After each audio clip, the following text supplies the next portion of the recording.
بہت واضح انداز میں وہ انسانی احترام کی تائید کرتے ہیں۔ وہ صرف نظریہ انسانیت پہ یقین رکھتے ہیں اور کہتے ہیں یہ ہندی وہ خراسانی، یہ اقوانی وہ تورانی، تو اے شرمندہ ساحل اچھل کر بے قرار ہو جا۔ اقبال کا انقلابی تصور صرف مسلمانوں کے لیے ہی نہیں ہے بلکہ اقوام عالم کے لیے ہے، جس کا احاطہ ہندوستان، ایران، افغان اور عرب تک ہی نہیں بلکہ آفاقی ہے، اور وہ ملکی، نسلی اور مذہبی تفریق کے مخالف تھے۔ علامہ کا نظریہ خودی کیا ہے؟ علامہ کے نزدیک نظریہ خودی کا پہلا درجہ اطاعت الہی ہے، یعنی اللہ کے قانون کی پابندی کرنا۔ ضبط نفس دوسرا درجہ ہے، نفس سرکش کو قابو میں لانا۔ ان دونوں درجوں سے گزر کر وہ نیابت الہی کے درجے پر فائز ہوتا ہے، اور یہ انسانیت کا اوج کمال ہے۔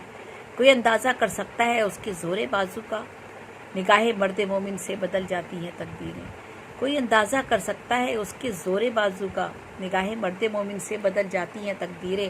اقبال کے نزدیک خودی اپنی دنیا آپ پیدا کرنے کا نام ہے۔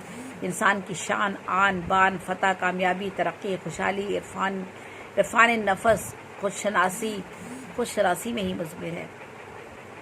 اقبال کے نزدیک تصور خودی صوفیانہ فکر کی اساس ہے۔ مجھے محبت ان جوانوں سے ہے، ستاروں پہ ڈالتے ہیں جو کمند، اور ان کا نظریہ عقل و عشق، فطرت کو خرد کے روبرو کر، تسخیر مقام رنگ بو کر۔ عشق کے معنی تمام شعراء کے نزدیک یہی ہوتے ہیں کہ خاکی کو خاکی سے انتہا درجے کی محبت ہو، لیکن صوفیانہ مزاج شعراء کی طرح اقبال کے نزدیک عشق کا مفہوم عشق حقیقی سے متعلق ہے۔ عشق اللہ اور عشق رسول ان کی فکر کا بنیادی وصف ہے۔ ان کے نزدیک وہ شخص کبھی فنا نہیں ہوتا جس کا دل عشق سے زندہ ہو جاتا ہے، جو عشق کی تکلیفوں و مشکلات سے ٹکرانا سیکھ لیتا ہے، وہ زندگی کی تلخیوں سے نہیں گھبرا سکتا۔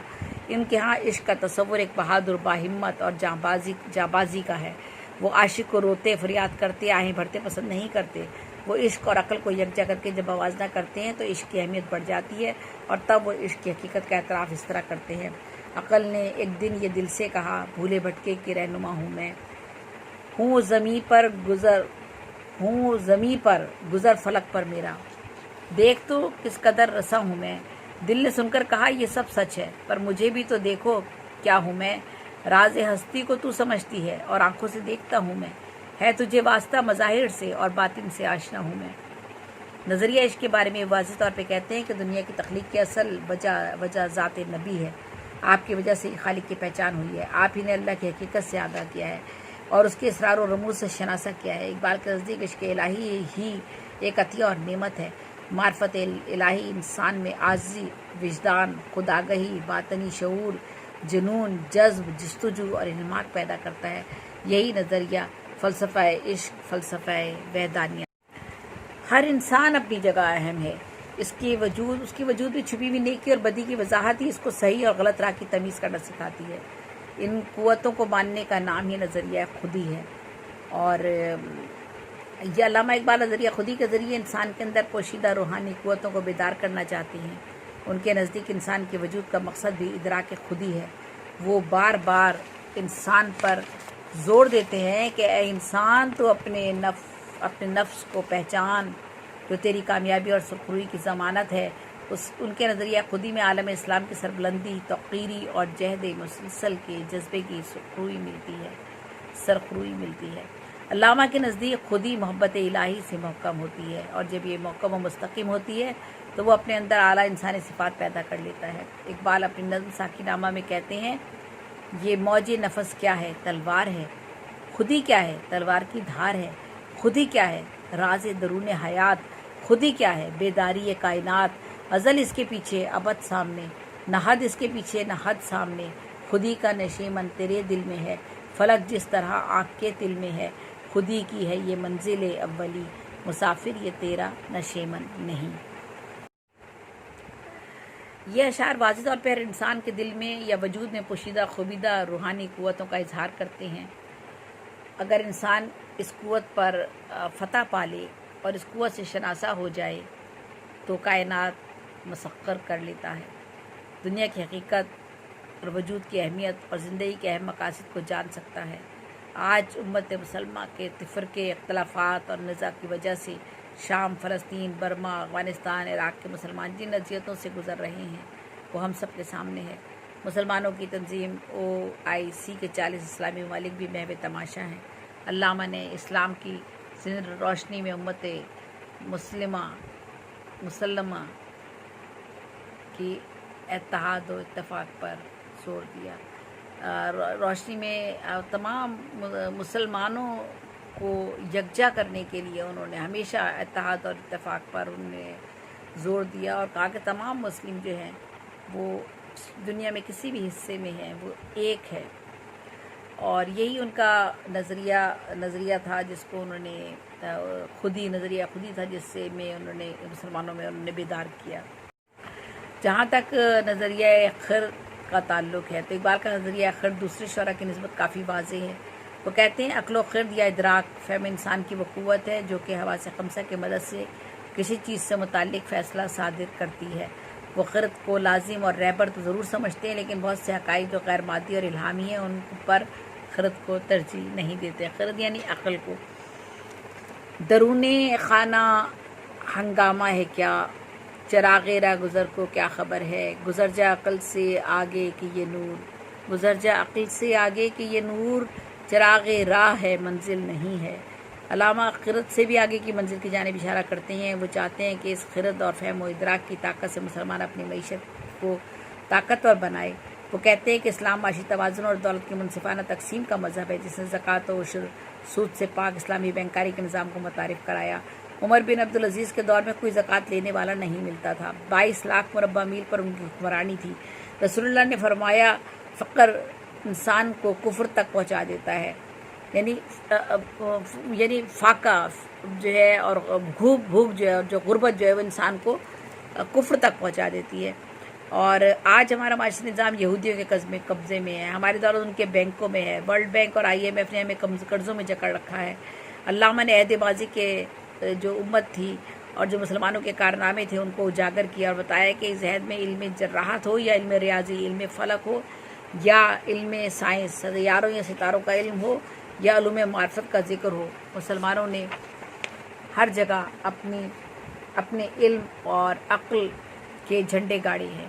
ابو علی سینا اور محمد بن زکریا الرازی، ابن الحاشم اور جابر بن حیات، عمر خیام، ابن رشد کو کون بھول سکتا ہے۔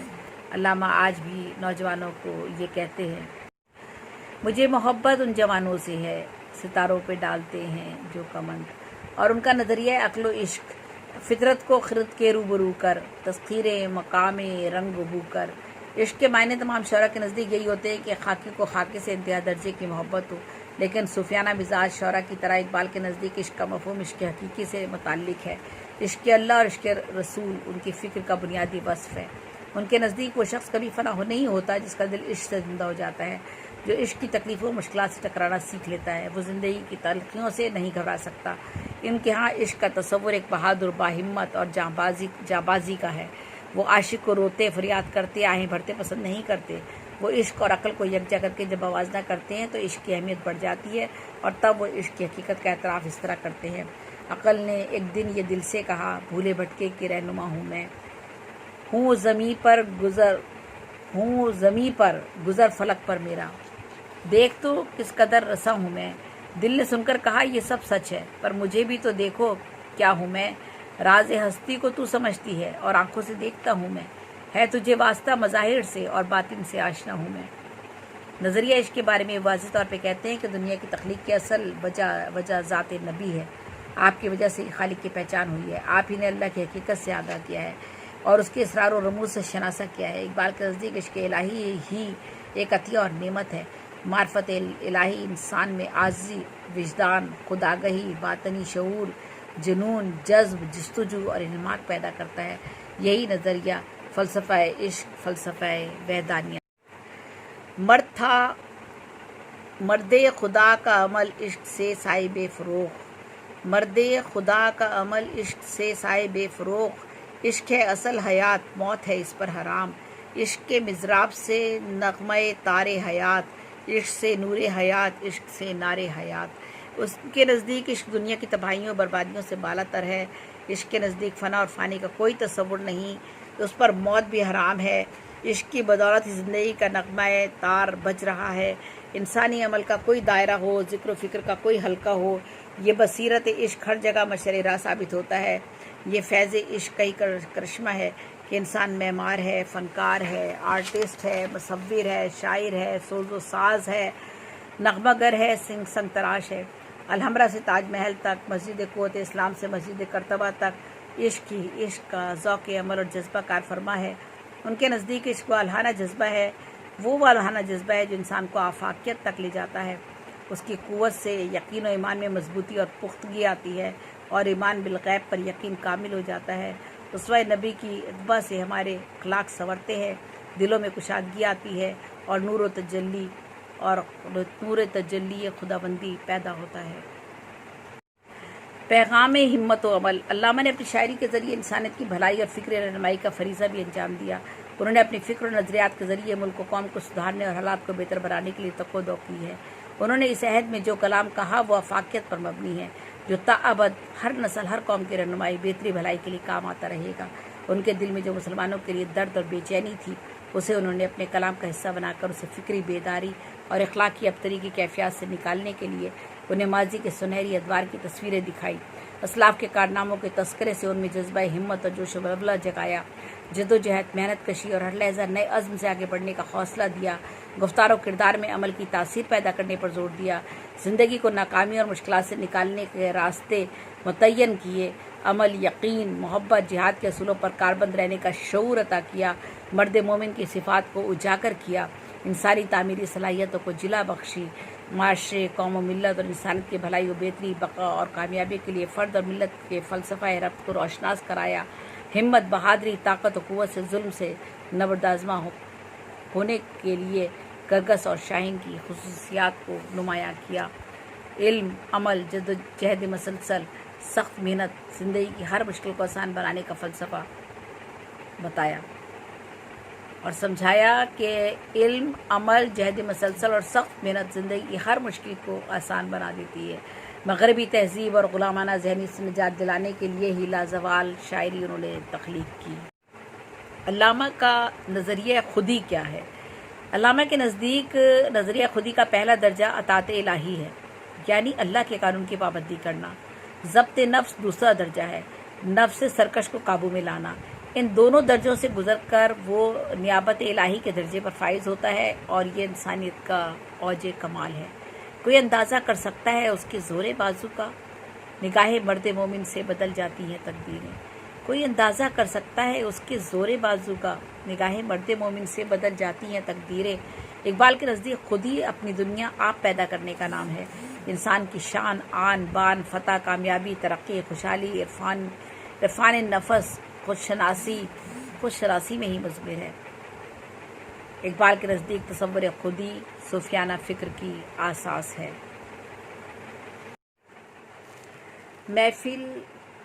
محفل ایک قدرت ہے، ایک دریائے بے پایاں حسن، آنکھ اگر دیکھے تو ہر قطرے میں ہے طوفان حسن، چشمہ کوثر میں دریا کی آزادی میں حسن، شہر میں صحرا میں ویرانے میں آبادی میں حسن۔ ان کے ہاں پہاڑوں کا سا دھیما دھیما بہاروں کا سا دھیما دھیما ترنم بھی ہے، اور دل نشینی بھی، اور لفظوں کی چمک بھی، اعلیٰ مفہوم کی مہک بھی، عروس لالا کا دمکتا حسن بھی، اور عارضی گل کی شگفتگی بھی۔ پھول ہیں صحرا میں یا پریاں قطار اندر قطار، اودے اودے نیلے نیلے پیلے پیلے پیرہن۔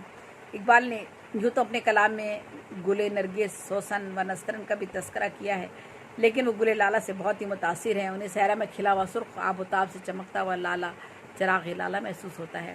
پھر چراغ لالا سے روشن ہوئے کوہ و دمن، مجھ کو پھر نغموں پہ اکسانے لگا مرغ چمن، تو شاخ سے کیوں پھوٹا میں شاخ سے کیوں ٹوٹا، ایک جذبہ پیدائی، ایک لذت یکتائی، اے باد بیابانی مجھ کو بھی عنایت ہو، خاموشی و دل سوزی، سرمستی اور آنائی۔ بال جبریل، صفحہ نمبر 164۔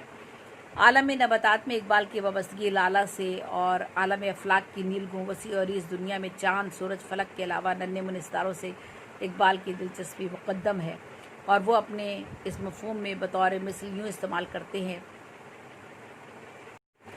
عروج آدم خاکی کے منظر ہیں تمام، یہ کہکشاں، یہ ستارے، یہ نیل گوں افلاک۔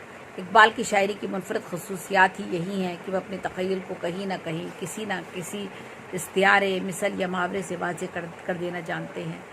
خواہ ساحل کا ذکر ہو یا سمندر کی تیز و تند لہروں کا، خواہ ندی کا جھرنا ہو یا کوثروں کا دامن، خواہ تذکرہ حیوانات ہو یا عالم نباتات، یا سمندر کی گہرائیاں ہوں یا زمین کی وسعتیں، یا آسمان کی بلندی یا افلاک کے حسین مناظر، ان کا اصلاحی، فلسفی، مفکرانہ تخیل ہر رنگ میں ابھر کر سامنے آ ہی جاتا ہے۔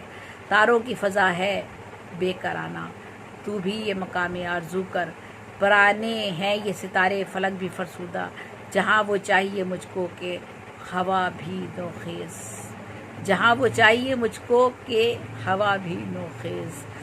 دریا، کوثر، چاند، تارے، کیا جانے فراق و ناصبوری۔ تاروں سے متعلق کئی مشہور اصلاحی اور فلسفیانہ تخیل سے مرصع نظمیں ان کے کلام میں ملتی ہیں۔ بزم انجم، چاند تارے، نمود صبح، اختر صبح، ستارے کا پیغام، دو ستارے، شبنم اور ستارے، صبح غربت میں آ کے چمکا، ٹوٹا ہوا شام کا ستارہ۔ اقبال خوبصورت، تمہید اور دلچسپ مناظر پیش کر دینے کی اعلیٰ صلاحیت سے مالا مال ہیں۔ وہ اپنے کسی نظریے، کسی تخیل کو حقائق کے روبرو لا کر اپنے تخیل کو جادوئی کیفیت بخش دیتے ہیں۔ وہ بحیثیت شاعر حسن کی فطرت نگاری اور خوبصورتی سے مرغوب، لیکن ان کا فلسفیانہ اصلاحی تخیل اس خوبصورتی کے پس منظر سے ابھر کر نہایت حسین لہجہ اختیار کر لیتا ہے۔ مثلاً جذبہ خودشناسی کی وضاحت قطرے اور دریا کی مثال دے کر ایسے کرتے ہیں: ہر قطرہ دریا میں دریا کی ہے گہرائی، ہر قطرہ دریا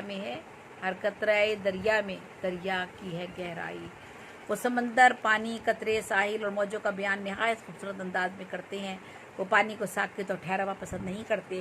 ان کے نزدیک ساکن اور پانی کا ٹھہراؤ غلامی اور قید و بند کی علامت ہے، جبکہ اس کے برعکس پانی کی تیز رفتاری، تند و تیز لہریں، رواں دواں ندی آزادی اور خوشحال زندگی کی مظہر ہے۔ اس لیے وہ جمود اور ٹھہراؤ کے مخالف ہیں۔ زندگی کے مسائل کا حل عہد جدید میں وہ اسلام کے اصول حرکت یعنی مسلسل اجتہاد میں تلاش کرنے پر زور دیتے ہیں۔ سنگے رہ سے گاہ بچتی گاہ ٹکراتی ہوئی نظمیں یہ ان کی حامیہ۔ پانی کی دلکش روانی اور دھیما دھیما انداز خرام سے مراد اقبال کے ہاں جد و جہد، خوب سے خوب تر رواں دواں روانی حیات ہے اور زندگی کی ہر مشکل کا حل ہے۔ وہ اپنی نظم موج دریا میں لہر سے مخاطب ہیں: ہوں وہ رہ رو کہ محبت ہے مجھے منزل سے، کیوں تڑپتی ہوں یہ پوچھے کوئی میرے دل سے، زحمت تنگی دریا سے گریزاں ہوں میں، وسعت بحر کی فرقت میں پریشاں ہوں میں۔ بانگ درا میں وہ لکھتے ہیں: تڑپتی، مچلتی، بکھرتی موجوں میں اقبال انسان کی بے چینی، بےتاب اور انفرادیت پسند وجود کو دیکھتے ہیں، اور موج کا یہ انداز علامت نمود ذات اور شوق ظہور کی تکمیل۔ موج رقصاں تیرے ساحل کی چٹانوں پر مدام، یہ بانگ درا میں ان کا کلام ہے۔ علامہ کبھی کبھی پانی کے ٹھہراؤ، ندی کے سکوت اور موج کی خاموشی کا بھی تذکرہ کرتے ہیں۔